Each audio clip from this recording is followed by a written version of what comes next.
You're live, it says. All right, we're live on Armageddon News. Thanks for joining us, everyone.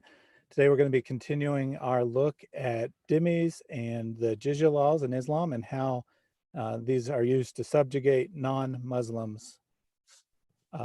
We'll open with a very brief word of introduction, just so you have an idea of who we are and why you should be listening to us. So Lloyd, why don't you give an introduction to yourself first? Hi, everyone. My name is Lloyd Dion, South African. I lived in the Middle East for 11 years. I worked for a number of years in national security, national defense, and I traveled throughout most of the Middle East. I have lived and spent time in these communities. And yeah, through that experience, I started to study Islam intensively and started to understand how those communities became the way they are. And I wanted to understand the nature and the what was the reason for the violence that I was seeing, for the just the societal collapse and the dysfunction. And my interest really got piqued when I did a counterterrorism course at Leiden University in Holland. And I realized that we could speak, when we were doing the course on religious terrorism, we could discuss Christian terrorists, Buddhist terrorists. When we got to the section on Islam, it was like, okay, fine, let's move on. No questions, let's go. And at the time, ISIS was heavy in the news, and I wanted to talk about ISIS. And I was literally the only person on the course who'd actually been in the field and had experience. And the instructors were terrified of discussing Islam, literally frightened of being sued or whatever the case was. There were also Muslims trolling the comment section so that anytime anything was said, they would pounce and they would call the professors and call the admin, and it was a real problem. And I eventually got hold of some documents that were captured by forces when they took back Raqqa. It was the dhimmi contract. And I posted those documents from ISIS, which had main Christian sign. And I showed exactly that it was 100% in the line with Sunni Islam, and I got banned the next day. So here I am. All right, and my name is Thaddeus. I am a Christian YouTuber. I've been doing Christian apologetics for around 20 years, but in the last couple years, I've really, the Lord has really been putting on my heart a call to look into Islam and to talk to Muslims. I definitely don't hate any Muslims. I'm here because I love them and I want to reach them and I want to take them out of the horrible system that causes them all kinds of problems. If I didn't care about Muslims, if I actually hated Muslims, then I would just not talk about Islam at all. So that's why I am here. Lloyd and I have been looking into the Sharia law, taking a more high-level approach to looking at Islamic issues. A lot of people look at the Quran, a few people look at the Hadith, but no one's really looking at the Sharia law. And this ultimately is what holds the highest authority in Muslim majority nations, which constitute the vast majority of Muslims around the world. So it's really useful to take a look and see what Islam is really teaching, because the Quran often, despite its claims internally about being a very clear book, is often very ambiguous. It can be interpreted in multiple different ways. And if you don't know the correct scholarly interpretation, then you're just going in circles. You can debate all day what a verse is supposed to mean with some Muslim, and they will hold back. They won't tell you what they know, and you'll get nowhere. But if you look at the Sharia law and you push them, we're finding if you push them on the Sharia law, then they shut up in a hurry because there's no escape. So that's why we're here. Going to be as I said, we're going to be taking a look at Jizya laws today and dhimmi status, which is in the Quran. It says that Muslims are commanded to wage war on the Jews and the Christians until they feel themselves subjugated, and until they acknowledge their own inferiority to the superior Muslim rulers. So that's what we're doing today. Yeah. So shall we just get started before we start from where we left off last week? Yep, and shout out to Sonia Azam in the chat. Yep. Nice to see you again, Sonia. Hope you're well. Right. So I can share my screen. I've got to find. Okay, let me find. Yeah, I always forget where this is in screen 2. Okay. Sharing, and it should be coming up in a second. This is where we ended last week. I'm just waiting for it to pop up on the stream. Okay. Right. So last week we started discussing the law that talks about waging war, and then once you've successfully conquered a territory, you have to make those non-Muslims into dhimmis and force them to pay the jizya. You'll see here that we are referred to as the people of war. So they consider themselves Muslims and the people of war. And it says here that Allah has put an end to discussion. I'm just going to get the laser pointer. Allah has put an end to discussion. This is in reference to Quran 9:29 and 9:5, when the sacred months have passed. So Allah has put an end to discussion and truces between the Muslims and the people of war. We, if we are not Muslims, are the people of war. And except, right, for those who agree to pay the jizya, then the war stops. Let's continue. So we'll start today again with Islamic fun facts. Hopefully this educates Muslims about their ideology or their deen and allows us to learn a little bit more from the Sharia. Again, we're utilizing the world's most famous Sharia manual. And later on, Thaddeus, we can talk about the fun and games we had with this comment the other day. Anyhow, a Muslim, so in section F1.4 in regards to prayer, tells us a Muslim who holds the prayer to be obligatory but neglects to perform it until its proper time is over has not committed unbelief, which is fantastic. Rather, he's executed, he's washed, prayed over, and buried in the cemetery. What a relief. He's still considered a Muslim. He's just executed. That's all. Yeah, you didn't pray? Well, now notice ISIS, who are not Muslims, were doing exactly this. ISIS is following the Sharia 100% accurately. They are 100% Sunni Sharia compliant. So so if you don't say your prayers, well, once Sharia is enforced fully, if you live in the caliphate and Sharia becomes the law and it is strictly applied, this is what happens. Miss your prayer, you are executed, washed, and buried. Right, so fun and games. Yes, Islam. More Islamic fun facts. This is from the most well-known biography of Muhammad, the Sirat Rasul Allah, the life of Muhammad. And this is about one of Muhammad's companions. And he is sent to conquer a territory and gives him 3 days to either comply and convert or pay the jizya. Anyhow, a woman comes to him and says, "O companion of God's apostle, what rights has a husband over his wife?" And he said, "Woe to you, a woman can never fulfill her husband's rights.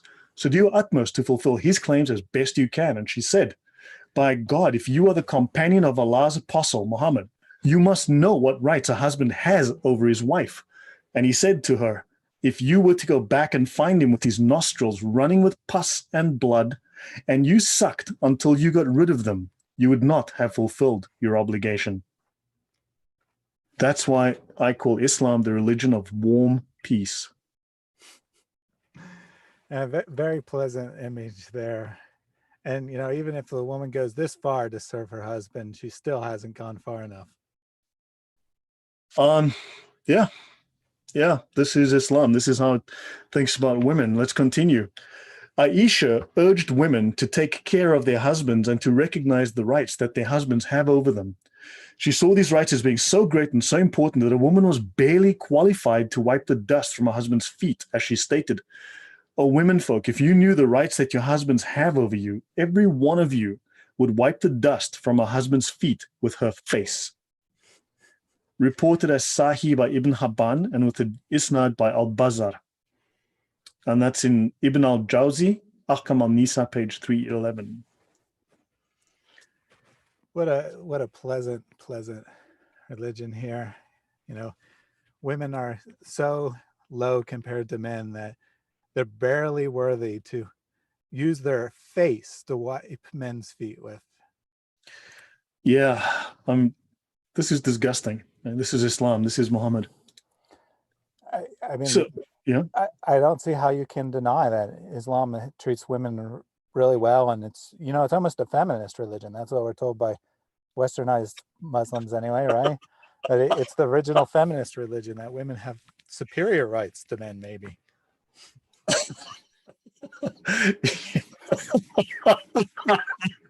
Stop me from laughing. Right, let's continue. So, Muhammad, when you poop, don't stink. Because, quite literally, Muhammad's poop didn't stink. Let's learn a little bit about the miracles, the poop miracles of Muhammad. Even when the Prophet, praise and peace be upon him, relieved himself, it is reported that the earth would split open and swallow his discharge, and there remained a fragrant aroma. It doesn't say what fragrance, if it was tulips maybe, or lavender, but it was fragrant. And then Lady Aisha, mother of believers, said to the Prophet, when you return after relieving yourself, there is nothing offensive about you. Muhammad replied, O Aisha, don't you know that the earth swallows up what is discharged from the prophets so that nothing is seen? This is from the book Muhammad, Messenger of Allah, the Ashifa of Qadi Iyad. Many would say this is the most important and the most quoted of the biographies of Muhammad. So yeah, let's see. Kitab Ashifa, actually I'll get to that in a moment. Let me get to that in just a moment. So if you're ready for more poop miracles, they are coming right up. Let's learn about Muhammad. There's a lengthy transmission of Jabir, Abdullah's son, in which he says that we're near the edge of a dried up waterbed that had 2 trees. And a messenger of Allah felt the need to relieve himself. However, there was nothing to screen him. So he went to one of the trees and took hold of a branch, and he said, let me lead you by the permission of Allah, and gently proceeded to lead the tree like a halted camel. He did the same with the other tree until the trees stood side by side. Then he said to them, join together for me. And this they did. That's the tree and poop miracle of Muhammad. If any Muslims in the comments, please let us know more about this. I would love to learn more. Let's continue. This happened another time. So this is a 3rd occasion or 4th occasion, or I don't know how often did he go poop? Come on, once a day? So the stones, so Osama swore to the miracle. I saw the palm trees draw near to each other until they joined, and the stones came together until they formed a mound behind the Prophet. After he had relieved himself, he told Osama to tell them to part. I saw the palm trees and the stones part and return to their places. A similar miracle took place at Hunain. Muhammad's just an amazing miracle worker here. He's not like healing the sick or feeding the hungry or giving sight to the blind, but he is opening the earth so that he can poop in it. This is disgusting. Let's continue. Just one more, then we move on. When he wanted to defecate, the earth split open and swallowed up his feces and urine, and it gave off a fragrant smell. Aisha said to the Prophet, when you come from relieving yourself, we do not see anything noxious from you. And he said, Aisha, do you not know that the earth swallows up what comes out of the prophets so that none of it is seen? The people of knowledge, that would be the alim, right? The seniors, the imams and so on. The people of knowledge still mention the purity of his feces and urine. The point is that nothing objectionable or unpleasant came from the Prophet. Yes. Yes, the purity of his poop. Yes. Any comments? Anyone regarding that? Right, let's go on. Review this material really gives insight to the modern Muslims of why they're always coming in the chat and being like, your God pooped. Yeah, that is true. They make a big thing out of it. And now the thing is, Muslims will deny this material in the Sirah. They constantly do. They will deny it flat out. They'll say, I've never heard of it. Oh, I've never heard of that book. Oh, I've never heard that story. However, they clearly believe it. Clearly, they've been raised on it. They'll deny it, but they clearly know it. And it's a big deal to them that Jesus came down, a God becoming a human, whereas here they're making a human into a God. And the best they can do is poop miracles. So this is the Ashifa. This is there's more than one version of it, it seems, which translation of it. This one is the best biography of Prophet Muhammad for over 800 years. It is by Grand Muhaddith Master Abdullah bin Sadek and a couple of Sufis, so Anne Khadija and Ahmad Darwish, right? So yeah, and then of course we have the original, which I also just read to you from, by Qadi Iyad. And just briefly, the Ashifa, and I looked on different websites, Muslim websites where they sell Muslim books, and they all say the same thing. So this is repeated elsewhere. It is perhaps the most frequently used and commented upon handbook in which Muhammad's life, his qualities, and his miracles are described in every detail.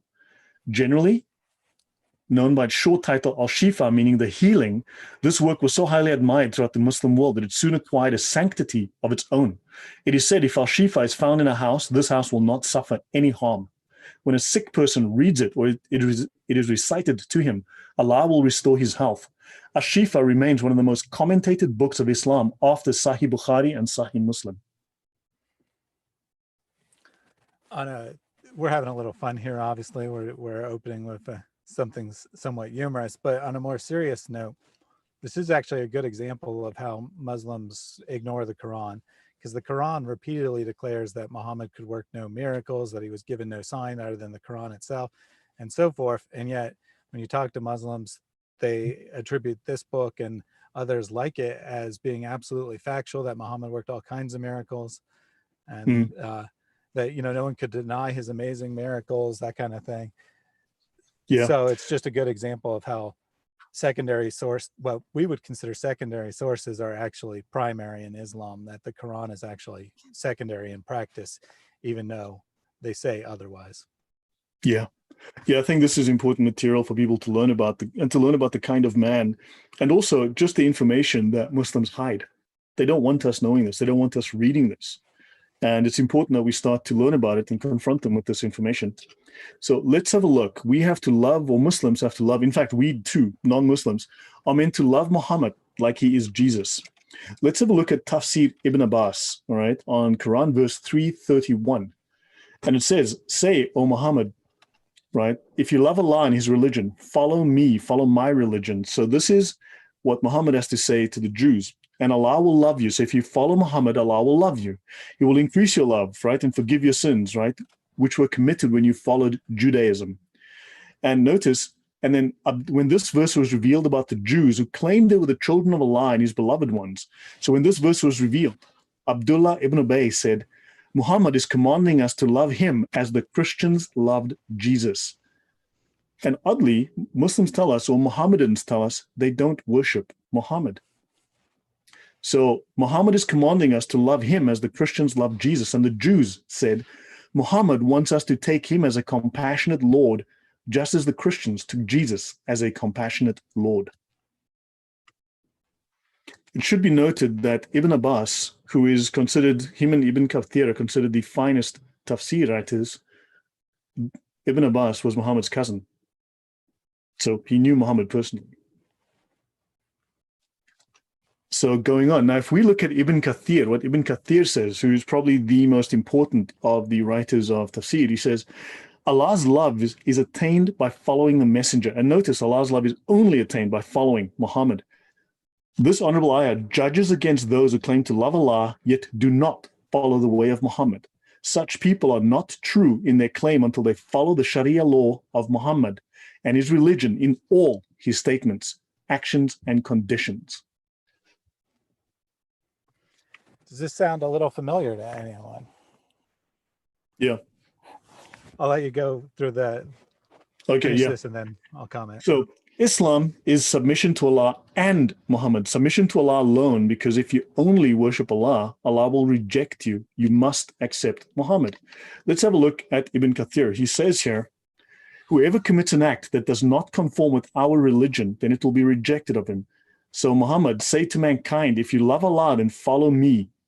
And meaning that what you will earn is much more than what you sought in loving Allah. And some people claim that they love Allah, so Allah tested them. Muhammad, say to mankind, if you love Allah, then follow me, Muhammad. And he goes on, say, obey Allah and the messenger. But if they turn away by defying the prophet, then Allah does not like the disbelievers. Allah dislikes and hates disbelievers, thus testifying that defiance of the messenger's way constitutes kufr. So we are all guilty of kufr.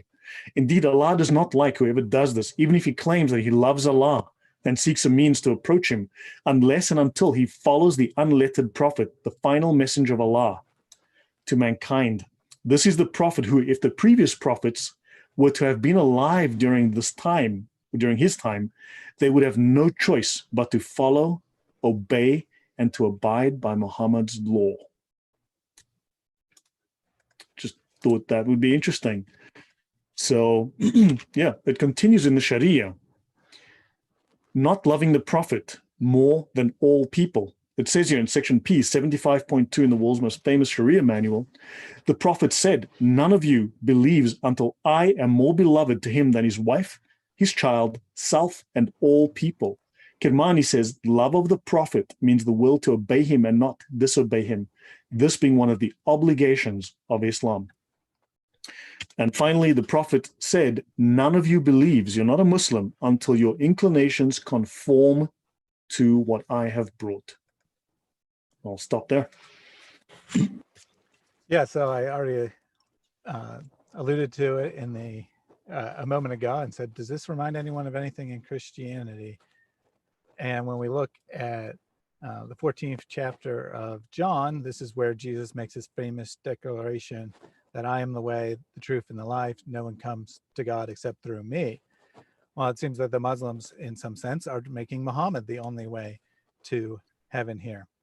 And then Jesus goes on to explain what this means a few verses later, and he says, whoever has my commandments and keeps them, it is who loves me, and he who loves me will be loved by my Father, and I will love him and manifest myself to him.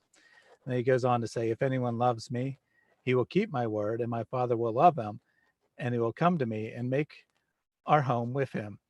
Whoever does not love me does not keep my words, and the word that you hear is not mine, but the Father's who sent me. It seems that the Muslims who wrote this material, whether it originates with Muhammad or it was made up later on, either way, they're hearing from Christians about how they view Jesus, and they're like, oh, that sounds pretty good. Let's say that same kind of thing, only make it about Muhammad. Yeah, plagiarism. I mean, plagiarism. Just disgusting. Yeah, so now on to the meat. If there are no questions in the comments, we'll go on to the meat. Right, so now we're going to talk again about Dhimmis and Jizya, and we'll talk about the Islamic understanding of this particular heinous act in Islam. So from Islam QA, you can see the link on top there, Ask Imam 29402.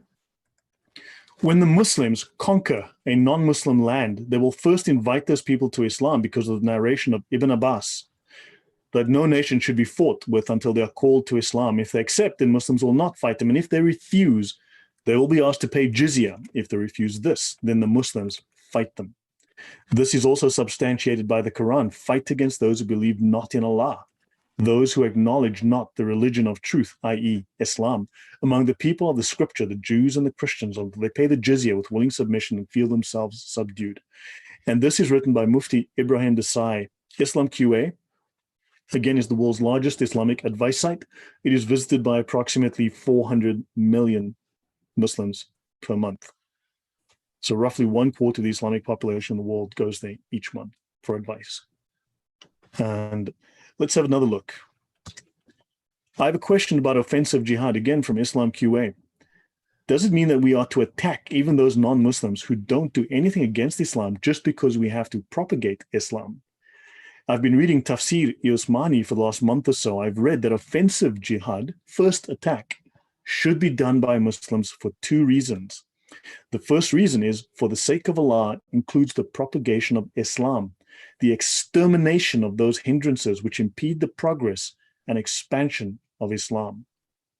Does it mean that we are to attack even those non-Muslims who don't do anything against Islam just because we have to propagate Islam? Please explain to me against which non-Muslims the Muslims have to do jihad. Right, and let's see what Islam QA tells him. We as Muslims firmly believe that the person who doesn't believe in Allah as he is required to is a disbeliever. One of the primary responsibilities of the Muslim ruler is to spread Islam throughout the world.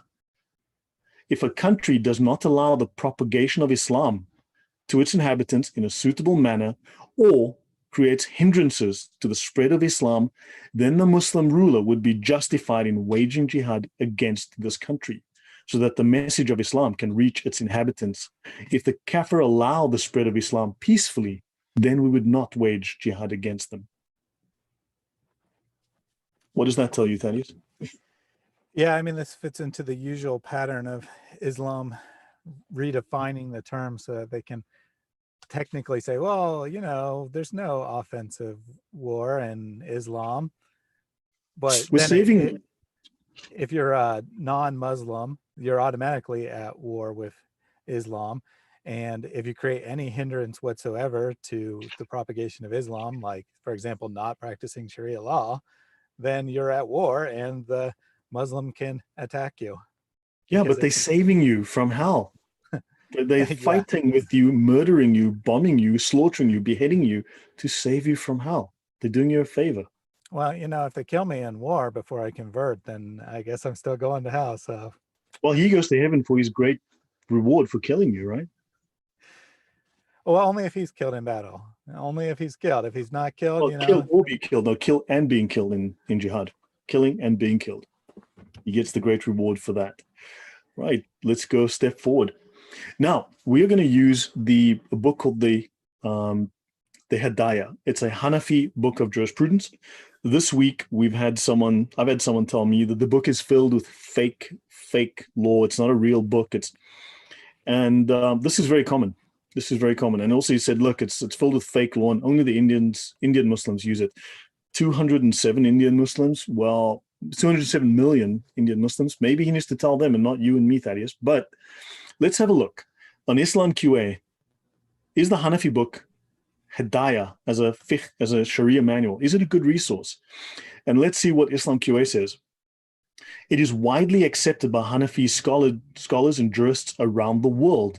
The author is Burhanuddin, was his title, and Burhanuddin means proof of the religion. This is a name that you give to the highest of scholars who prove that Islam is true. So he's proof of the religion. And it contains knowledge from many teachers who are all experts in all subjects. I haven't seen the word fake yet. Let's have a look. So he was an imam, he was a muhadith, he was a faqih and a mufassir. Okay, well, fine. He seemed to be qualified. Let's have a look. Information about the book by Marghanani, which is the Hidayah, right? If you're studying Mukhtasar al-Quduri before the Hidayah, I don't see any point in studying the Bidayah al-Mubtadi before al-Hidayah. The Hidayah is essentially an extension of the Mubtadi, and I'll explain now why we're mentioning the Mukhtasar al-Quduri. So according to Islam QA, Quduri is the first work that is studied in fiqh across all Muslim lands. So if you're a student of Islamic law, you become an imam or whatever, you first begin by studying the Mukhtasar al-Quduri. Okay, fine and well. So in other words, it's regarded as legitimate Islamic Sharia source. And the final work studied is the Al-Hidayah by Al-Marghanani, the same book we're going to use. It is called the Pride of the Hanafis, right? It's 1,000 pages. It took 12 years to write. He fasted secretly and he really distilled it. It is the culminating fruit of the Hanafi madhab. And of course, it says here, then the next thing is the Fath al-Qadir.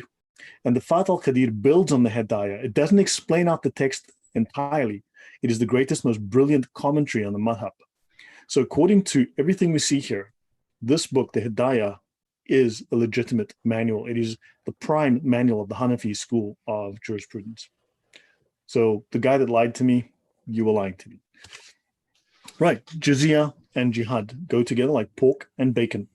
Let's have a look at these statements. Any thoughts from you, comments, Thaddeus, before I continue? No thoughts from me, but there were a couple comments in Sure. the chat, just technical things. Someone requested we increase the font size. We'll keep that in mind for future presentations. This is as big as I can make some of these, right?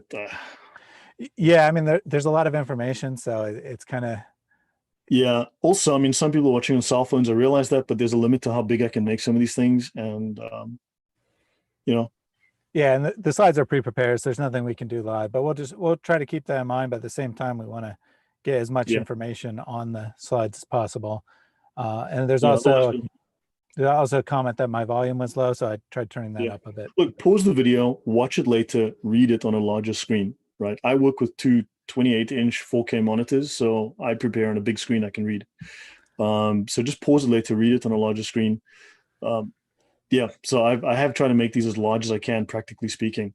Whoever abandons jihad that is waged for Allah falls short in his affairs and is on the brink of his own destruction, unless Allah extends a blessing to him. So if you don't wage jihad, you are destroying yourself. You're going to hell. Fear Allah and fight against those who oppose him. Fight against those who are in error and go astray. That would be us. The unrighteous and the evildoers, those who are not readers of the Quran. That's you and me and you. So, who are not experts in religion, those who have no right to be concerned with this matter by reason of any precedents in accepting Islam. Make ready and prepare to set out against your enemies among the people of the West. Wonder who that could be. Mystery. Yeah. Now, notice here that it says here that we always told jihad is defensive. Well, that's not true. Let's look at Sahih Muslim, book 32, hadith 3. If they refuse to accept Islam, demand from them the jizya. Right? So this is when you have, so fight in the name of Allah and in the way of Allah. Fight against those who disbelieve in Allah. Make a holy war. I thought Islam doesn't do holy wars. Sahih Muslim must be lying then. And you know, if you lie in Islam, well, you go straight to hell, right? I mean, meet your enemies who are polytheists, invite them to 3 courses of actions, invite them to accept Islam, invite them to migrate from their lands. Migration to Europe, to the land of the Mujahireen, and inform them if they do so, they shall have all the privileges and obligations of the Muhajireen. So migration is also a form of jihad. Spreading Islam by migration is a form of jihad. And if they refuse to accept Islam, demand the jizya. If they refuse to pay the jizya, seek Allah's help and fight them. When you lay siege to a fort, is that defensive? Laying siege to a fort, is that defensive warfare? That is? Attacking people. So. I mean, everything in Islam is defensive, so I guess it must be, right? Okay. And the besieged appeal to you for protection in the name of Allah and His Prophet. Do not accord to them the guarantee of Allah and His Prophet. Accord to them your own guarantee and the guarantee of your companions, for it is a lesser sin that the security be given by you or your companions be broken. So the promise that you give them be broken than the security granted in the name of Allah and His Prophet. It's okay to break your promise. It doesn't say don't do it. It says it's better that you break your own promise than you break a promise given in the name of Allah. Do not let them come out in accordance with Allah's command. Do so at your own command, for you do not know whether or not you will be able to carry out Allah's behest with regards to them. You may not be able to let them go without killing them, because there are stipulations in Sharia that says if these people are men and they're going to go back to their own lands, they will come and fight you again, so you must kill them all. Yeah, my favorite part of that was that invite them to migrate from their lands, i.e. invite them to give up their lands to the invaders. Yeah. But it's just migration, you know, nothing to worry about. Yeah, it's not theft, not land theft. Let's look at Sunan ibn Majah. A believer should not be killed in retaliation for the murder of a disbeliever. So he gets a little bit of an out, okay? But it says here, a non-Muslim living in a Muslim state under a treaty should not be killed until and unless he commits a crime, okay, which breaks the treaty, like dishonoring the Quran. The crime merits death, or disgracing the Prophet. Well, I guess we're in trouble because that's all we do is we dishonor the Quran by reading it, and we disgrace the quote unquote noble Prophet by reading the authentic Islamic sources that describe what he did. So I guess we're in big trouble. So notice this is the kind of threat that you're living under. So you're not to be killed unless you disrespect the Quran or Muhammad. Right, let's have a look at this, the commentaries about the Creed of At-Ta'awi, whatever. Al-Bukhari and others have recorded from Abu Huraira that the Prophet said, "But the one in whose hand my life is, the Son of Mary will come down to you as a judge, just and fair. He will demolish the cross, he will kill the swine, and abolish the jizya." because everybody will be Muslims, because Jesus will be a Muslim and he will force everyone, after destroying the church, to convert to Islam. The Prophet Muhammad was sent to all humanity. Had Moses and Jesus been alive, they would have followed him. When Jesus comes down again, he will judge according to the Sharia of Muhammad. So they have co-opted Jesus. They are insisting. I mean, this is what they are teaching Muslims. And it is confirmed that the angels, therefore, it is confirmed that the angels are superior to Jesus. Now, this is a longer passage, but it says, therefore, if it is confirmed that the angels are superior to Jesus, it is confirmed that they are superior to all other prophets, except Muhammad. So the angels are superior. So in other words, in the previous discussion above this, they've confirmed that the angels are superior to Jesus, except for Muhammad, of course. Yes. And, all the prophets are exactly the same in Islam. This is true of all the prophets, that they're all better than all the other prophets, and they're all the only prophet that the other prophets bow down to. I mean, because we're just told over and over again that Muhammad's just another prophet. He's the same as all the others. So just a mere warner, except he's superior to all the prophets. In fact, he is at the right hand of Allah, basically. So let's continue. And the apostle said, fight in the name of Allah and in the path of Allah. Combat those who disbelieve in Allah. Okay, I guess that means go in peace, or go in pieces, probably. The Prophet did not commence combat with people without first inviting them to Islam. So this is from a version of the Hidayah. If they respond positively, you are to stop fighting them due to the attainment of the purpose. So the purpose is to make us Muslims. They are to force us to become Mohammedans. If they refuse, they are to invite them to the payment of Jizya, right? And then shall ye fight them, or they shall submit. Now, through the invitation, they come to know that we engage them in battle on account of our religion, and not for stealing their wealth or the enslavement of their families. So we have to know that they are fighting us on behalf of their religion. Perhaps they will respond positively so that the burden of battle is avoided. If the commander engages them in battle before communicating the invitation, he commits a sin. Nevertheless, there is no penalty for doing so, because there is no protection upon us, because we are not Muslims. Thus, it becomes like the killing of women and children. And Islam supposedly doesn't kill women and children, but here it says, becomes like the killing of women and children. There is no sin. It says here, if they reject the invitation, seek the help of Allah and engage them in combat, right? And then the reason is Allah helps his friends and destroys his enemies. I have some very interesting material here that it's a sin to wage offensive war, but if you do, there's no penalty. Just like killing women and children. It's wrong to kill women and children, but if you do, no big deal. They didn't matter anyway. Exactly. This is the inconsistency and the insanity of Islam. And I have to wonder how Muslims are going to lie about this, because, they're not going to engage in discussion about this. It is forbidden in Sharia law for Muslims to discuss the Sharia law with us. The only time that they can engage in any vague form of discussion of Sharia is if we want to become Muslims, Mohammedans, sorry. But otherwise, no, it is a secret. Sharia it's a big secret. Don't tell the Christians. But guys, we read your books. We've read them. There are dozens, hundreds of them online. It's easy to find them and read them. So before you go on, sure. There's a comment from End Time along the same lines. He says, so according to the reliance of the traveler, the Quran must not be sold to non-Muslims, and people who don't read the Quran are unrighteous. Therefore, you have to accept Islam without knowing anything about it. Actually, that's a really good point. You're right. Yeah, 3 of the 4 schools of fiqh, basically, it's unlawful. It is not allowed for a Muslim to provide a Quran or any book which references the Quran to non-Muslims. I think the Hanafis allow it, but the other three schools ban it. So yeah, there's a little bit of inconsistency there, but yeah, you're right. I mean, yeah. So let's talk. What's interesting, when they talk about the Jizya and the Dhimmis, it is in the sections of war, in Siyar, that's about warfare, the previous page. That's a section on Siyar and warfare. So when the Imam conquers a land, that is by the use of force, by mobilization of the army. I thought jihad was about self-improvement. Here they're talking about mobilization of armies. So he may leave the residents settled on it, by imposing jizya on them, right? And I will impose jizya on you. The basis is from the rule that an enemy cannot stay permanently in our territory except through slavery or on payment of jizya. So if you travel into an Islamic country, and I've done different shows on this with Thaddeus, if you travel into the Dar al-Islam, the House of Islam, from the Dar al-Harb, the House of War, because any non-Muslim land is the House of War, and you are the people of war.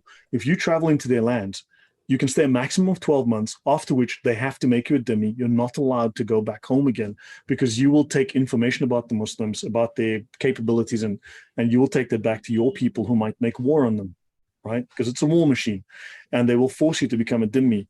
However, and you will have to pay jizya. However, they can reduce that length at will. They can make an arbitrary decision and say, okay, well, you know what? We've changed our minds. It's not 12 months, it's 1 month. It's 2 months.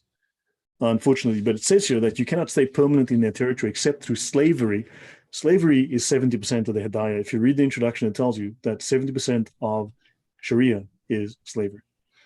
If he stays on for a year, he becomes a dhimmi. The reason is that when he stays on after the directive of the Imam, he agrees to bind himself to the payment of jizya. Thus, he becomes a dhimmi. He is not permitted to return to the Dar al-Harb, the House of War. And the contract of dhimma cannot be terminated.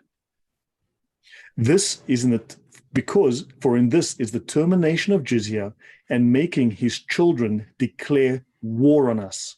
In this, there is injury for the Muslims, because they realize that when you insult someone and demean them and enslave them, of course, they will hate you. They're well aware of their actions. And the wealth of the residents of the enemy territory that is gathered by the Muslims without fighting will be spent upon the interests of the Muslims. Jizya is imposed on the people of the book until they pay the jizya with willing submission due to the words of Allah.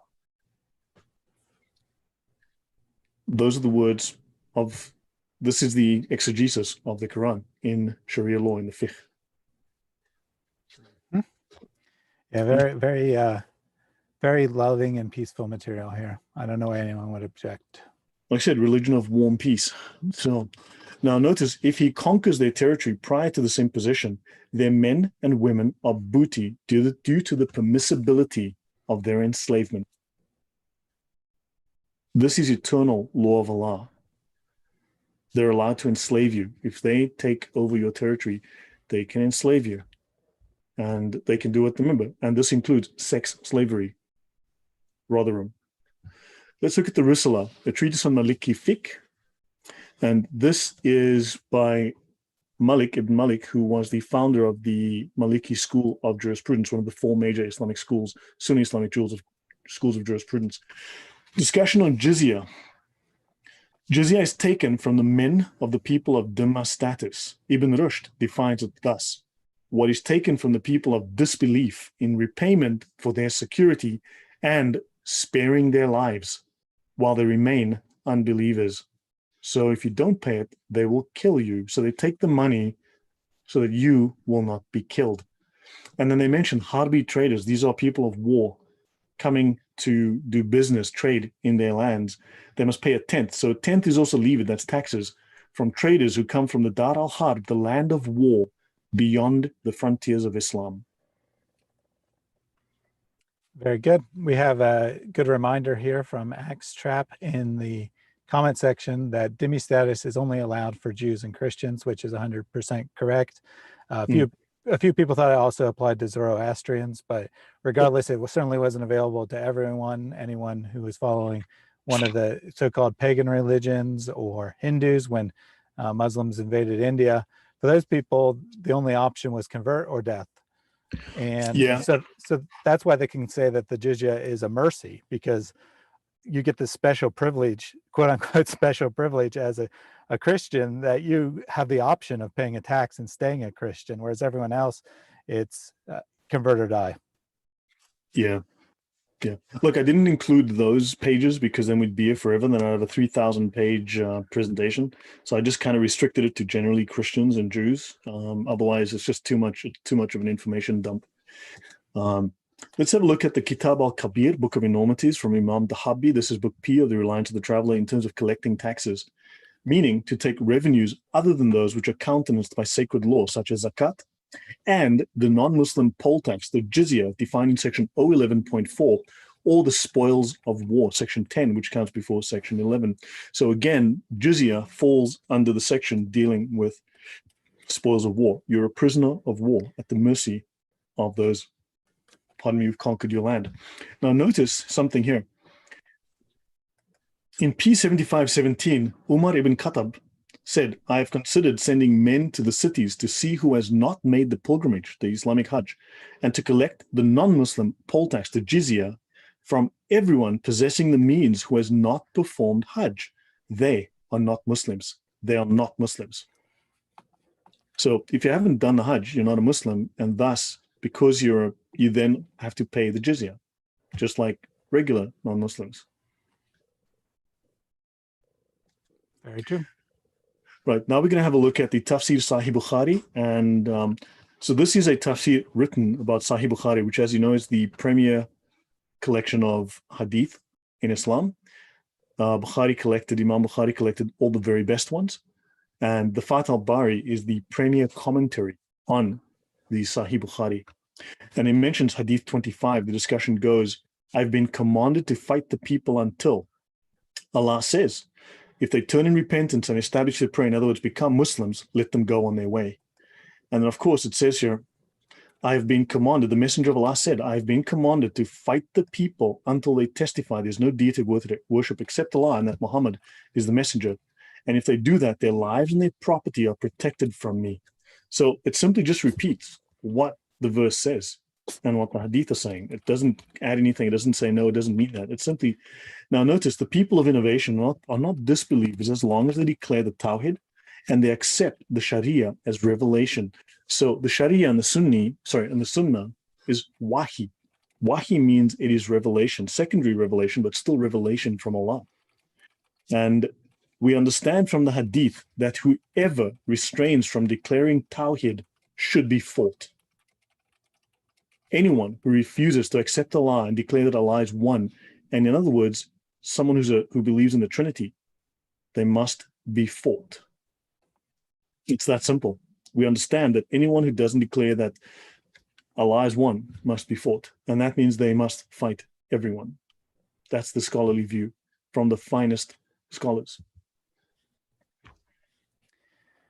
Yep, there's no disagreement except by the few modern Muslims who come in the comment section and try to pretend otherwise. There's no disagreement whatsoever in any of the classic scholarship, any of the well-respected scholarship of Islam. They all agree on these points. And it says the intent of the jizya is so that they would be coerced, forced towards Islam. And it says here, how can we leave fighting those who pay the jizya, right? So the ones who would pay the jizya, they have to fight us until they enter Islam or accept what will lead them to Islam. How can we leave fighting those who pay the jizya until they enter Islam or accept what will lead them? Their whole purpose, their whole point is to fight us in every way possible until they make us bow to Muhammad. We don't bow to Allah, they want you to bow to Muhammad. Right, so now the Mukhtasar al-Quduri, this is the primary text that Muslims, well, Imams and so on would learn, the initial text they would learn. Lying to non-Muslims, cheating them, and backbiting them might become permissible in certain circumstances, as may killing them. Remember, they're in a permanent state of war. They're in a permanent state of war. We are the people of war. We live in the land of war. Now notice it mentions here, the Muslim is not to lose sight of Islamic injunctions in his or her dealings. Either one may not be nice to people at the expense of compromising Islamic principles.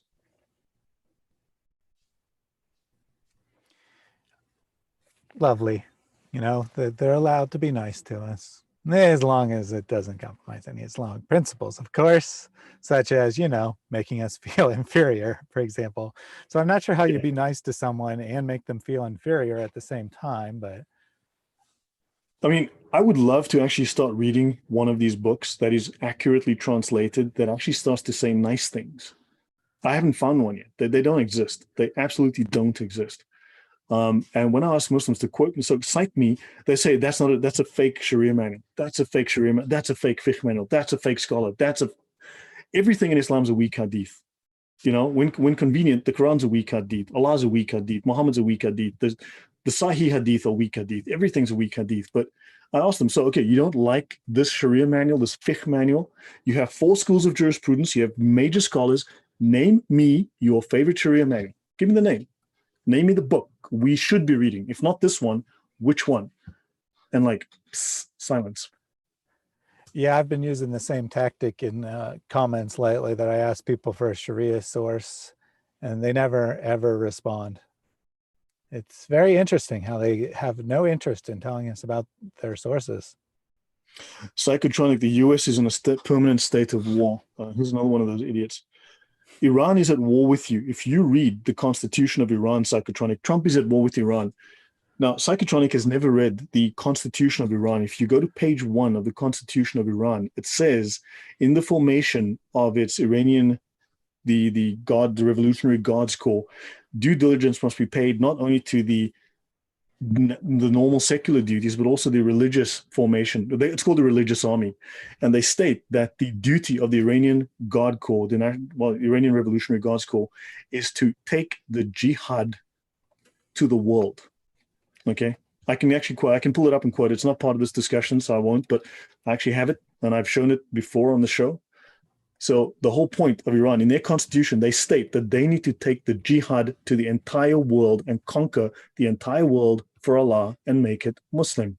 If you then continue, you go to various other chapters, they will tell you that part of that is that they need to reach out, they need to train, they need to make friends with, they need to embed themselves with every revolutionary group that they can find, and they need to infiltrate and make war in every country. So how about you go and read the Iranian constitution and tell me where the peace is, okay?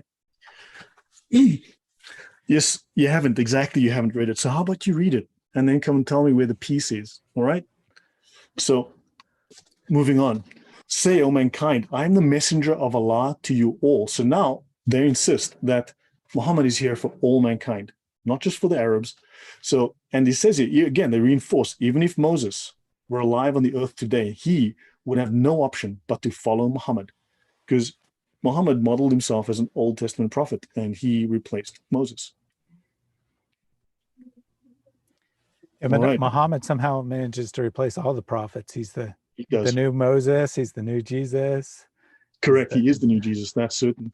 And it says, this is Al-Shafi. Now we've just read we've read extracts from two of the major Sharia manuals or fiqh manuals of, look, I'm just going to use the word Sharia for fiqh. I don't care. Okay. Sharia is the exegesis of Allah's law written by a committee of men. Okay. Allah's man-made committee designed law, right?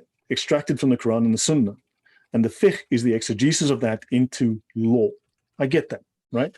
However, I'm just going to call it the Sharia and let's move on with our lives. So this is Shafi. This is the head of the school, of the 4 schools of jurisprudence. This is the Shafi school. This is the man who created that school. Slay the polytheists wherever you find them and lie in ambush for them everywhere. And he said, and Allah said, fight those who do not believe in Allah and do not practice the religion of Islam. Those who have been given the book, until they pay the jizya and have been humbled. Quran 9:29.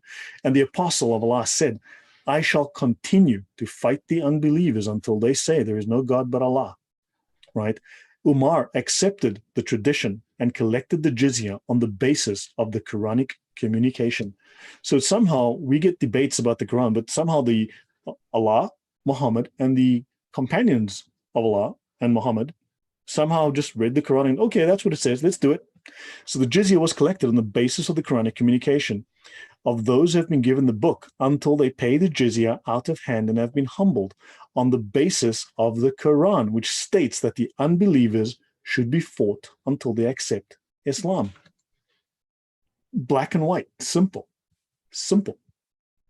right? So if someone can then send me a copy of the Sharia, which we can all understand and read and look at, something authoritative that says, you know what, this is not the case.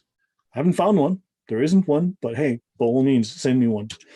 Yeah, exactly. So, the Sharia is making it so that there's no ambiguities whatsoever in what the Quran and Hadith say. It's telling us exactly how the scholars have always interpreted those works, and anyone who tries to come up with their own interpretation is doing an innovation of Islam, so to speak. And Muhammad said anyone who tries to innovate in Islam is committing a grave sin. So we're going to go with what the scholars tell us Islam means, and you can accept that or reject it. If you reject it, then whatever, you can call yourself a Muslim if you want, but you're not really a Muslim. Yeah. Psychotronic 13, Trump is more in common with the Constitution of Iran than he knows, and he doesn't read. No, you don't read, buddy. We've understood this. You don't read. And do me a favor, talk on the topic, right? Stay on topic. Yeah, I mean, we're here to discuss Islam. We're not here to discuss U.S. politics. Lloyd isn't even from the United States. And I never discuss, I am from the United States, but I never discuss politics. I'm not interested in politics. I'm interested in Christianity and Islam. Yeah. Besides, I spent 11 years in the Middle East making sure that people didn't blow things up. So really, I know a little bit more about it than you do. So the army's treatment of the, so we'll start winding down. Should we keep it to roughly an hour? I mean, we can maybe just finish this page and then we can have a little discussion and open it up a little bit. Or what's your thoughts, Thaddeus? I mean, to me, it feels like we haven't been going all that long. No, we haven't. We've been taking it easy, but yeah, we can go fine until you. Okay, so let's have a look at this book, the Kitab al-Siyar al-Sagir. This is a book on Islamic international law. Now notice up top here, it says 100 great books of Islamic civilization. So there are different projects afoot by different governments of the world, Islamic governments, to translate what they consider to be the finest books of Islamic law and Islamic whatever, okay? And Mohammedan law and Mohammedan history and Mohammedan barbarity and disgusting behavior. And what we have is the Pakistani government has started an initiative to translate. I believe this is the Pakistani government that initiated this, even the Bangladeshi government. And oddly enough, in America, there's a couple of universities that have been funded heavily to start translating various important Islamic books. That's why we have these in English now. And so this is happening, fortunately, and we can get these. So this is a book on international law in Islam. And let's see what it tells us in chapter 2 on the army's treatment of the disbelievers. So interestingly, Jizya and Dhimmis falls under the army. We are prisoners of war, as I said. When the Muslim army fights against a country where the message of Islam has already reached, it is good if they are again invited to accept Islam. Did that sound defensive, Thaddeus? No. No, exactly. But if that is not done, then there's no harm. Wow, this is no surprise. If an ambush is made against them, is that defensive? If an ambush is made against them, against the disbelievers, in the daytime or during the night or any blinking time, without inviting them, it makes no difference. I like how they specify the time of day. You have to invite them, but if you don't, it's okay. You don't have to. Yeah, that makes perfect sense. That's Islamic law for you. You must invite them to Islam, but if you don't, it's whatever, just attack them and make an ambush. What the heck? Pick the day, pick the time, doesn't matter. So yeah, that's Islamic law. It just whatever is convenient for them. So when a group of guaranteed citizens, those are dhimmis, in other words, you have a guarantee of not being killed out of hand, breaks the covenant, right? The al-Dhimma, the people of the Dhimma, break the covenant along with their women, and they move away to the territory of war. Now, just notice, they call anything outside of the lands of Islam the territory of war. They are at war with us permanently, and this is where Thaddeus has been correct every time he said it, that Islam is at war with the rest of the world. They are permanently at war. Now, notice if the apostates get power and force in their area, this now becomes the territory of disbelief. These are Muslims who then reject Islam, right? And if they move to the territory of war, that's areas outside of Islamic control. And they speak of the people of rebellion. That will be us and people who just don't want Islamic rule. And the guaranteed citizens, the dhimmis, and of course the Muslims in their fight against the people of justice. The people of justice are the Muslims. We are the people of rebellion, the people of war. We are the worst of creatures. They are the best of creation. We have some chatter in the comments. I don't know if you want to end the presentation here and take some off-topic chatter, or what's the chatter? About how, yeah, Islam has its issues, but so does everyone else. that kind of thing. And So who's saying this? This is Trump is. Avraham. So what? Avraham. Okay, hold on a second. Just before I get to that, Trump is stepping up the war with Iran during COVID-19. Iran is not. Iran is a Muslim country. They follow the Sharia. They call the Islamic. The official name is the Islamic Republic of Iran, and their constitution is based on the Quran and the Sharia. Right? I'm just reading to you what the Quran and the Sharia say and how Muslims interpret their law. They are at war with everyone. If Trump is going to fight them, it is defensive because Iran is at war with the rest of the world. They are officially, in their minds, in their constitution, at war with the rest of the world. Now, either you want to start making sense or, yeah, there'll be consequences for you. But, yeah, moving on to the next topic. So where's this? I don't see this one. So there's a couple comments. First, he said something about the oldest church in the world being in Palestine, as if somehow that means that Islam isn't against Christians, I guess, was the idea of that. He says, I'm not saying Muslims or Arabs are perfect, but let's look at what others are doing. And then he claims that taqiyya isn't practiced by Arabs, but it's only done in Iran. Basically saying it's a Shia practice and not a Sunni practice, I guess. And then he goes on about some stuff about the Crusades, you know, all kinds of off-topic stuff, but vaguely related.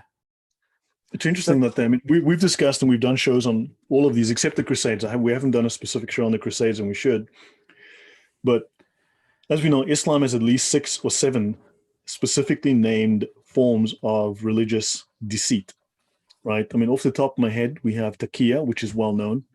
Taqiyya in Sunni Islam is called mudarat, right? Although if you read the Sunni documents, you will find, and we've done shows on this, we've discussed this in detail, that taqiyya is also used very much by the Sunnis. In fact, it says in Ibn Kathir that taqiyya will continue till the end of the world, right? If you read the Reliance of the Traveler, there's a section on lying, specifically on lying, how to lie, right? I'm not sure there's a section on that in the Bible. Feel free to give me the page number, but it's certainly, and of course we have taqiyya, we have kitman, taysir, darura, muruna, and we've mentioned taqiyya, and of course Islam itself as a legal system, because Islam is a legal system. It is built on a form of deception, a form of legal trickery called hiyal. We did an entire show on that. Check on the Reasoned Answers Apologetics channel, Thaddeus' channel. We have an entire show. We've done that with Sonia. Islam is based on legal trickery. Hiyal is the basis of Islam. It allows them to break any promise, any oath, any contract, any law, while technically still observing the letter of the law while breaking that law. So it is an actual doctrine. It is written in various books. All of these are doctrines written in books. They're identified. They're named.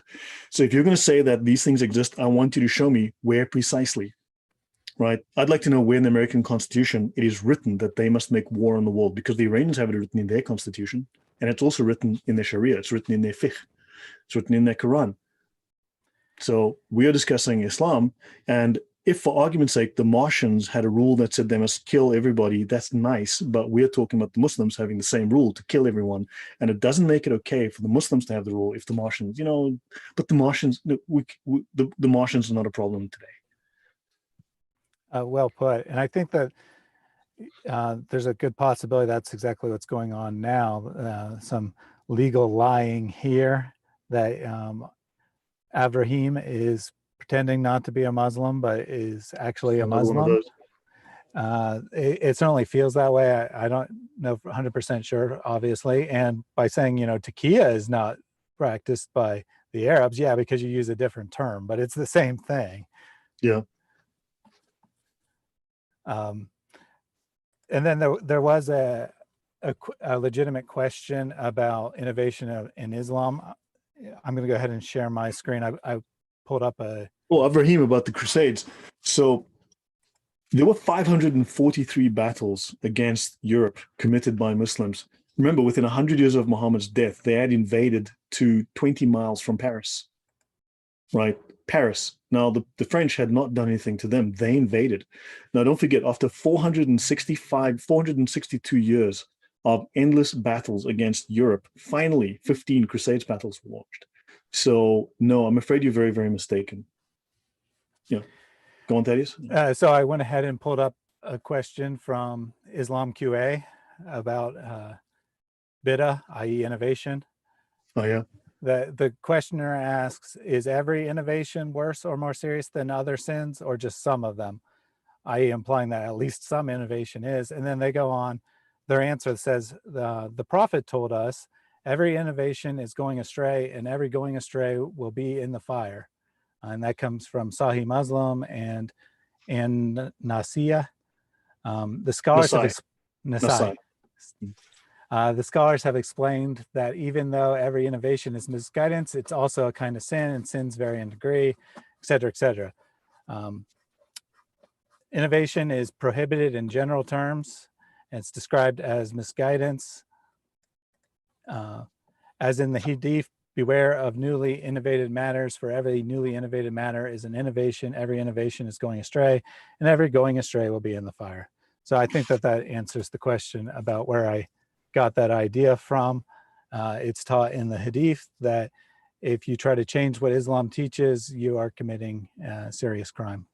You will find that in the Reliance of the Traveler as well. There's an entire section on bid'ah. We actually did a discussion, but that was a couple of months ago on your channel. We did a show on that. Yes. So, yeah. Yeah. Correct. So I'll just do this one slide up here. So it says here, section. Yeah, you'll have to pull it back up. I mean, I'll have to share again or what? Yeah, share again, I meant, yeah. Okay, sorry. Yeah, I can just, sorry, I get very angry about this because I'm tired of the lies and I'm tired of ignorant people making really specious arguments. Notice on this slide, just to finish off this particular slide, it says here, the prohibition of warlike operations during the sacred months has been abrogated. Here they're referring to 9:5, slay the polytheists wherever you find them, right? It is reported from Mujahid that he says that the prohibition of war in the sacred months has been abrogated. The abrogating verse is the saying of Allah, slay the polytheists. When the sacred months have passed, slay the polytheists wherever you find them, lie in wait for them. And it has abrogated a different verse, right? So now we have permission to go to war. And the sacred months then have passed, and we are now, 1,400 years past that point, they're at war, right? Hence, they invaded. Within 3 years of Muhammad's death, the Muslims had invaded 28 countries, right? Because they're a religion of warm peace, right? And I didn't say war and peace, I said warm peace. So yeah, this is what they are. This is what they do. I mean, violence is Islam is based on deception and violence. And in fact, if you read, the quote that says, war is deception. Everyone always says, well, that the Israelis, Mossad says that war is deception or whatever. Well, Muhammad said it first. If you look in the Quran, he says war is deception. However, if you look at the older Qurans, if you read some of the older Qurans from the 1600s, and you can get those online, they're English translations from that period. And Muhammad actually says something longer. The proper translation is, war is a game of deception. Muhammad said war is a game of deception. Excellent. I think that's probably a good place to end today's presentation. We have some additional questions, and we will welcome off-topic questions now that we've completed the presentation. We do have more material. Can I read one thing? I'll stop here. Can I read one thing about the Crusades? Would that be acceptable? Sure. Yeah, just go on and I'll bring it up in the meantime. Sure. So you can be thinking about this question next. So Takia Watch, and as a side note, check out Takia Watch on YouTube. They often post videos of Muslim speakers in Muslim nations where they can be more honest about what Islam teaches, saying the same kinds of things we say. So they come up with a lot of good material on that. But the question is, why are we not seeing all 56 of the Muslim majority nations implementing full Sharia law? Well, Sharia, yeah, it's not fully implemented yet. I mean, if you look at the Taliban in Afghanistan, they were attempting to implement full Sharia, and we know how well that went. And if you look at ISIS, they implemented full Sharia, and we know how well that went. So people revolt against it. It's backwards, it's violent, it's brutal, it's satanic. So yeah, there are people complaining that they haven't implemented full Sharia, but no one wants it. Not really. They realize that Western commerce, Western thinking, technology actually works better. So they realize, and they kind of find ways around it. Look at Dubai. I lived there for 11 years. It was a great place. I did very well there, but it's not implementing full Sharia because they realize the superiority of Western civilization, Western culture and technology and thinking. Yeah. Yeah, that is. Anything else? Yep. No, I agree that even most Muslims, like probably well over 99% of Muslims, are much better than Islam, which, I mean, it's great. I appreciate that most Muslims are good, honest people. The problem is you're part of a belief system that is not. And your moral conscience should be telling you to reject that belief system. So we're just pointing out what Islam teaches. It's your choice whether you can continue to accept it or you reject it. But for the majority of Muslims, they are kept in the dark about what Islam teaches at the highest levels because only scholars are allowed to have this knowledge. It's very secret knowledge. They don't want it getting out. They know that the common Muslim will only have all kinds of questions about this. You're encouraged not to ask questions. You're encouraged not to have any kinds of doubts. So they don't tell this material to the average Muslim. Correct. Yeah. Look, Islam divides Muslims into 4 categories, right? 4 levels. The lowest level is called the Ibadah, which is termed Islam for the masses. Ibara, Ibadah, Islam for the masses. This is where your average YouTube expert, quote unquote, is found. They know nothing. They're not taught the rest. The Sharia forbids Muslims from discussing the Sharia with non-Muslims. Now, the higher levels would be your imams, for instance. They operate at what's called the Ishara level. Now, lots of people make criticism about the Jews who have got this 4 different levels, the different levels in the Sod level, and they make fun of that. Well, Islam is exactly the same thing. Your imams are again divided into 4 categories. Your lower levels of imams who are basically just basic jurists, like clerks almost, and then you've got more higher levels. Then you have a 3rd level called the Lataif, come from Latifa, and then you've got your 4th level, which is the Haqaiq. So you have 4 levels in Islam, and your average Muslim is down here, and he's basically a mushroom. And you know what they say about mushrooms? You keep them in the dark, and you feed them Muhammad's fragrant poop. So yeah, that's where they're stuck. All right. So so I just want to discuss this briefly. This is, I don't know if it's going to be a problem for me to enlarge the font. It's still going to be hard to read anyway. So I'm just going to read it off the screen. Another time we can do a show on this. I want to talk to Abraham, who's first he's telling us Takia. No, you're wrong, dude. You're lying. You give me a Sharia citation. You give me the book, a manual of fiqh, or I'm going to call you a liar.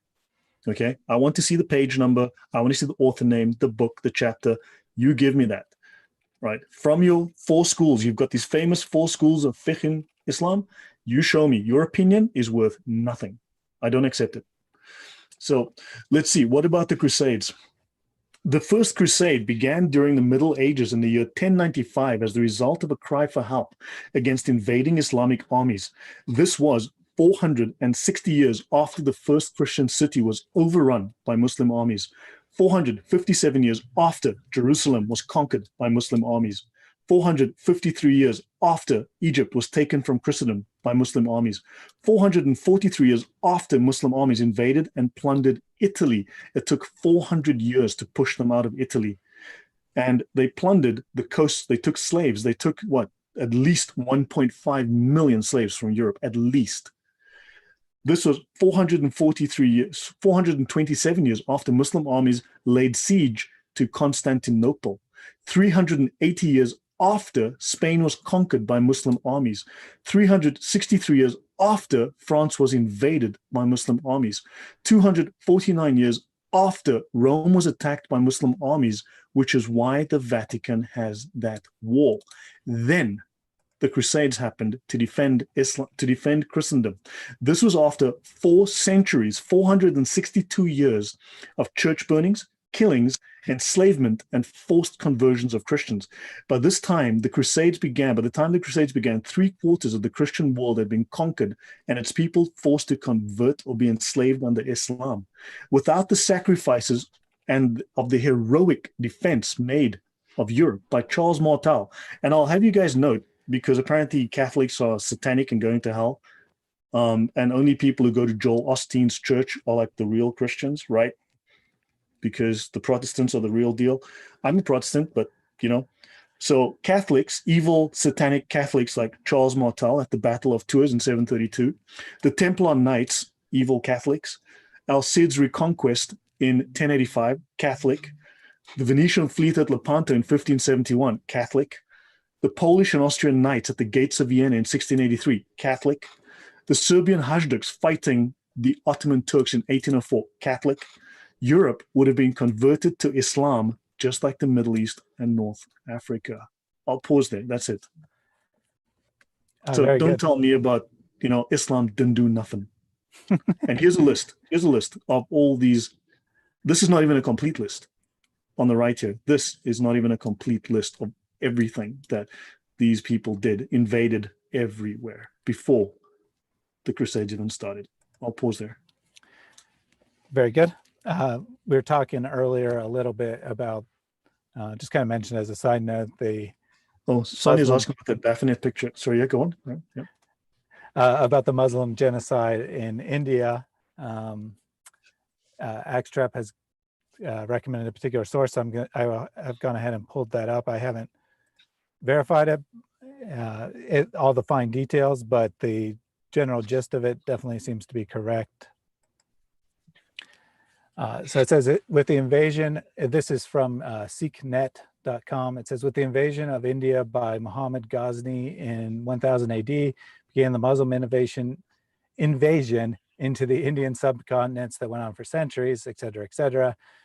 I want to highlight this line here, that the Bahami sultans had an annual agenda of killing a minimum of 100,000 Hindus each year.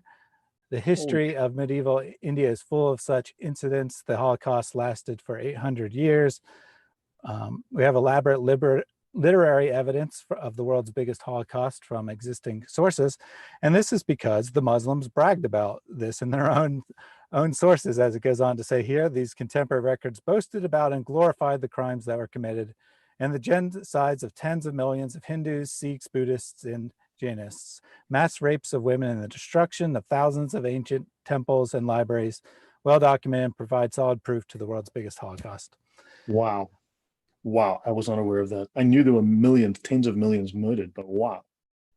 Yeah, I mean, I didn't have a number in mind, but what the Muslim armies did to India was absolutely brutal, because they didn't have this option of jizya. It was convert or die. So practically speaking, they couldn't kill every single person, but they made it a point of continually killing more and more with hope that others would convert. Wow. Yeah. That's horrific. That's horrific. Sonia, you asked about the Baphomet image. If we can do that next week, I'll bring that up. I won't forget. I'll do that for you. And then Daniel asked about when is the Islamic Jihad going to be kicked off in the West? Now, according to the writings, two answers. Should we do this quickly, Thaddeus? Yeah, go ahead. Yeah. We're just taking rapid fire questions here, okay. Just looking at whatever comes. So we would have to do a show on the Muslim Brotherhood, because the current leader of Al-Qaeda is a Muslim Brotherhood member. The head of ISIS was apparently a Muslim Brotherhood member. And of course, Osama bin Laden was a Muslim Brotherhood member. And the Muslim Brotherhood is the world's largest terrorist and also the world's largest secret organization. They've got something like 2 to 3 million members, but they have affiliates that number 100 million, right? And they're a secret organization. And but let's not get into that too much. Now, Al-Qaeda had a plan, a 21-year plan divided into 7 phases, each one 3 years long, ending in 2021, where they would kick off a worldwide revolution, an Islamic revolution. 9/11, according to the writings of Osama bin Laden, was the opening shot in a 21-year war plan, which was to inspire the Muslims. Now, I will say under Obama, he was on track up to the beginning of phase 6, right, up to 2018. And then under President Trump, and look, I don't care about what your politics are. My job is to make sure that Muslims didn't blow things up and kill people in the Middle East, okay? So, and while you were pushing beans in your office chair, so under President Trump, he has pushed this plan back through what he has done, the actions he's taken. He has managed to force this plan back. Now, I think they will very likely align with the Muslim Brotherhood plan, which is designed to kick off in 2028. That's 8 years from now. So the Muslim Brotherhood have a 100-year plan. and their intent is to infiltrate every political institution and cause political agitation, which they are now. They're in stage 4. They're at least in stage 4 of their 5-stage plan. So they are successfully implementing their plan. And their aim is to create cells, and the Iranians are instrumental, psychotronic. The Iranians are instrumental in this plan to create camps all across the US, South America, infiltrate across the border. They're learning Spanish in South America, and they will do basically typically what we'd see like a Tet offensive, as happened in Vietnam. They would have small cells that will then sow terror across the US. That is their plan. And they want to take over America because America is the one big force that will hold them back, that can stop them. So they need to make sure America falls. They're doing the same in Europe. So they have 8 more years, and they're basically infiltrating in politics. And in fact, the bulk of their money is not spent on political infiltration. The bulk of their money is spent on universities and schools. In other words, converting students, lecturers, and making them sympathetic to Islam, otherwise converting them to Islam. They're spending 50, 60 times the money on universities than they are on bankrolling politics. So 8 years. We got a couple comments about the Muslim Brotherhood in the chat. I know that you know a lot more about them than I do, so I won't attempt to address the questions, or well, not really questions, but comments. So yeah. Sonia said that the Muslim Brotherhood military wing is Hamas. Yeah, they're the Eastern wing. They're the Palestinian wing of the Muslim Brotherhood. Yeah. Axe Trap said that the Muslim Brotherhood is Egyptian jihadist group with active militants of 70,000. So they were founded in Germany, right?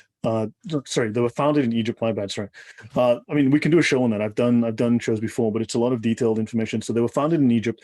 However, under Obama, they found favor, right? They found favor and they grew. They became the government. They were kicked out. Morsi was kicked out. However, because they are no longer wanted, because they actually implemented Sharia, people hated it, right? And they got kicked out. What happened then is they found a nice soft underbelly in Europe.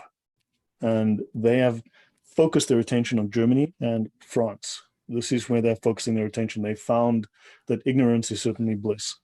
And they're also very active in Russia, Finland. Oddly, they're everywhere. They're everywhere. So they're finding places where they can get in undetected. They're utilizing. Don't forget that most of the operations are non-kinetic. Most of the operations are based on infiltration, deception. It's really just bombs going off as a site is almost a distraction, right? But they're utilizing a form of warfare which is called 4th generation warfare, and their methodology is derived from Russian propaganda techniques, okay, and as well as coupled with very short but intense episodes of extreme violence. This is based on a design from Chairman Mao called the People's War. When he took over communist China, he developed this methodology. It was learned by the ANC. They used it to take over South Africa. So the People's War involves very, very sophisticated propaganda methods as well as extreme, brutal violence. Short episodes of extreme, brutal violence. And coupled together, it works extremely well. And this is what they are doing. That's why you see these. So notice 9/11. Did it make Islam more popular or less popular?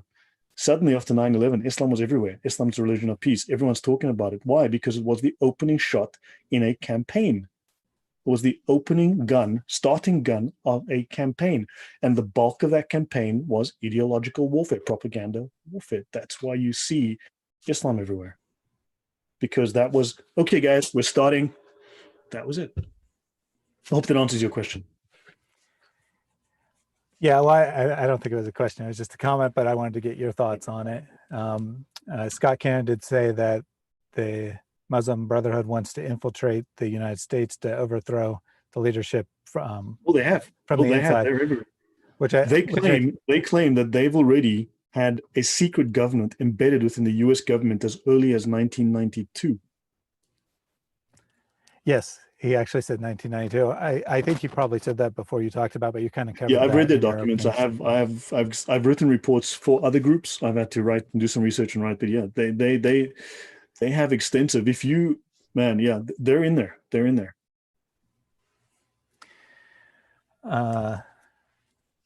Ibrahim has some more pointless comments about how he's proud of his heritage and whatnot. Great. I'm glad you're proud of your saying the same nonsense that Rashida. Talib said, you know. I mean, Yeah, think about it. You know, what's the name? Rashida Talib? Talib? Actually, it's actually Talib, which is short for Taliban. Talib is teachers, you know, the Taliban.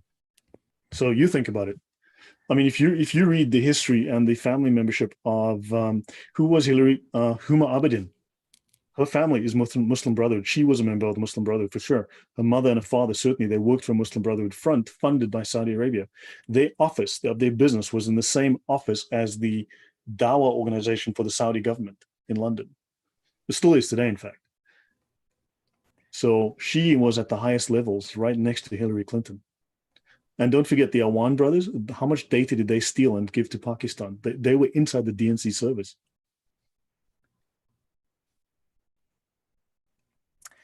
very good stuff. Um, Scott just said, do you know that Solomon's Temple was being or has been built in Brazil 2017? Well, a attempt to copy it anyway. I did hear about that church doing that, but I'm not sure what relevance that has to anything. There were some joking comments about how the Jews are responsible for everything, but we know those were a joke. We know that people here are not anti-Jewish. Yeah. Michael van der Vlies says Hamas is very active in the last few weeks. So Hamas is the wing. If you read the charter of Hamas, and I suggest you do, especially not the new one because they've stuck some nonsense in there, but read the older charter.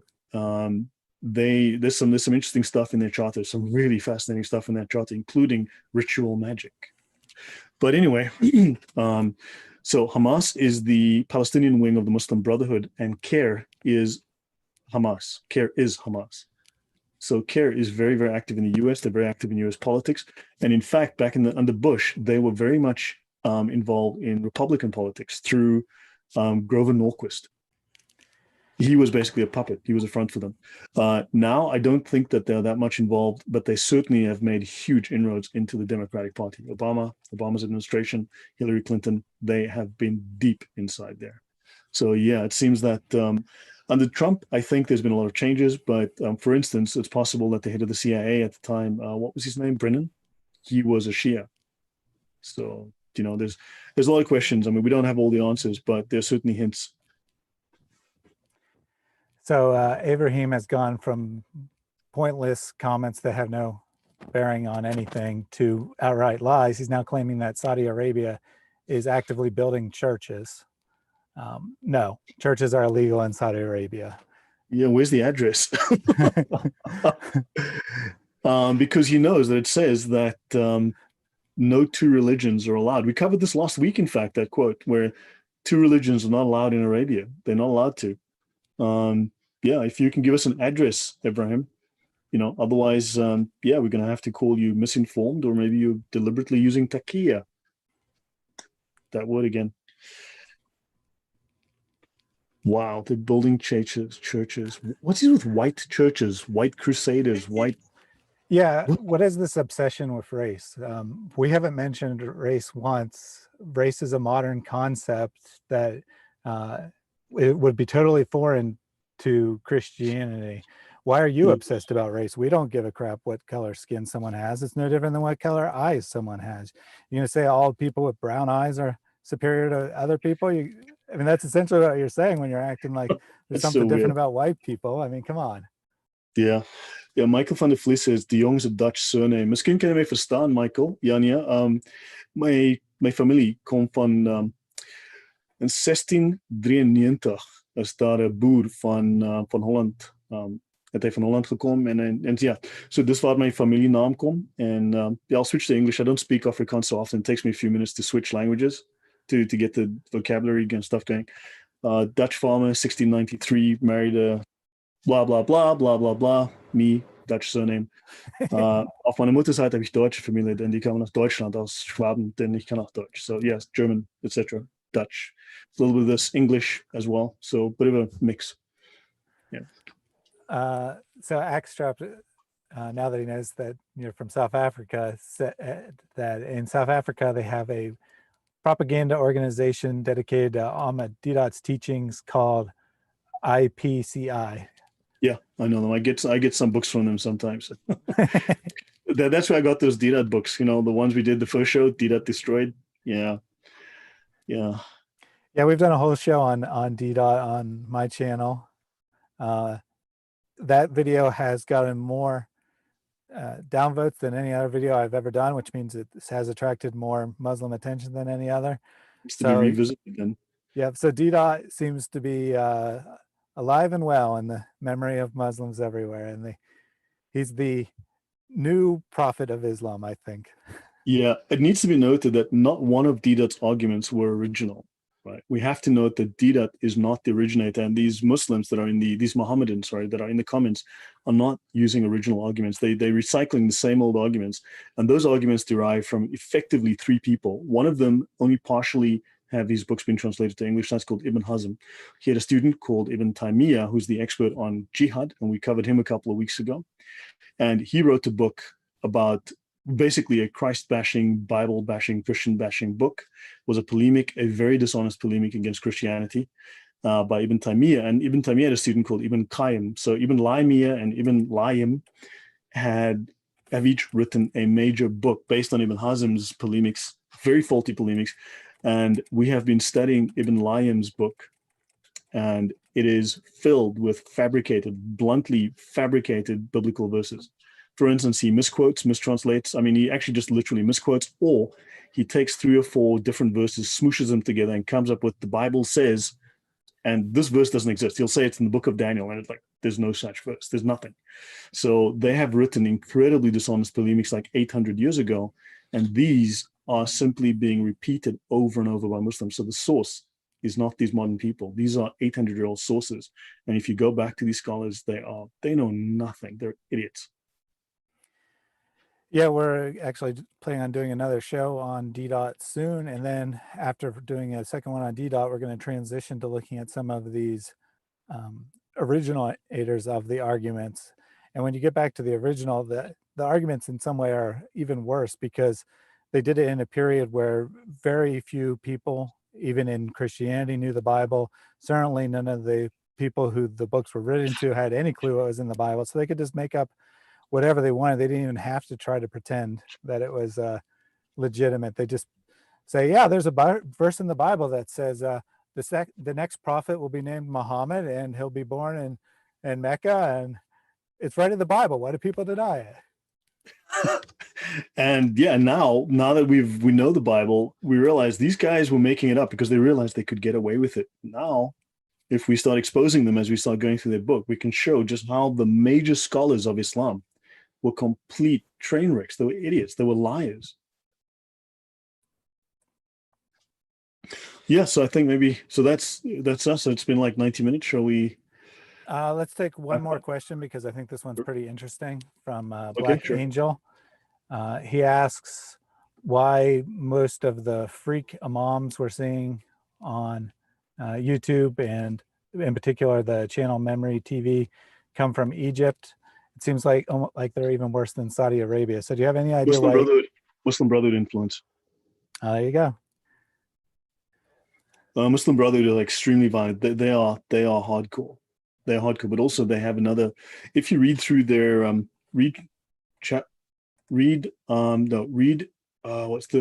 their charter, Article 2 of their charter. Read Article 2, go to the last sentence, the last couple of words, and you'll see one of the things they do is basically ritual magic, right? They so they're into some very, very odd esoteric Islamic mysticism, mystical magic. So there's if you believe in things like demons and such, then there are influences that they are messing with that are probably not healthy as well. Excellent. So I think that we had a really good discussion today. We got through a lot of material, and then we took a lot of interesting questions from the audience. So I think this was a really good show. We'll be back on this channel probably next week to finish up the subject of Dhimmis status and Jizya. And we will be doing a show on my channel soon, looking at attempts to find Muhammad in the Bible, starting with DDOT and then moving on to other attempts. Yeah. So be sure you're subscribed to Armageddon News, and then head over to my channel, Reasoned Answers Apologetic Videos. and look for announcements about when the precise times of those shows. Thank you all for joining us. Have a good afternoon, evening, morning, middle of the night, whatever time of day it is, wherever you are. God bless. Thanks for joining us. Thank you all very much for your support. Take care.